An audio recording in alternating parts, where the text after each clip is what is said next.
கடவுள் என்னும் முதலாளி கண்டெடுத்த தொழிலாளி விவசாயி விவசாயி. கடவுள் என்னும் முதலாளி கண்டெடுத்த தொழிலாளி விவசாயி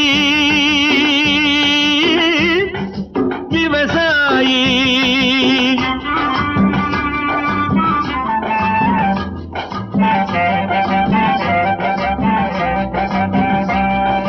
முன்னேற்ற பாதையிலே மனச வைத்து முழு மூச்சாய் அதற்காக தினம் உழைத்து, முன்னேற்ற பாதையிலே மனச வைத்து முழு மூச்சாய் அதற்காக தினம் உழைத்து, மண்ணிலே முத்தெடுத்து பிறர் வாழ, மண்ணிலே முத்தெடுத்து பிறர் வாழ வழங்கும் குணமுடையோன் விவசாயி.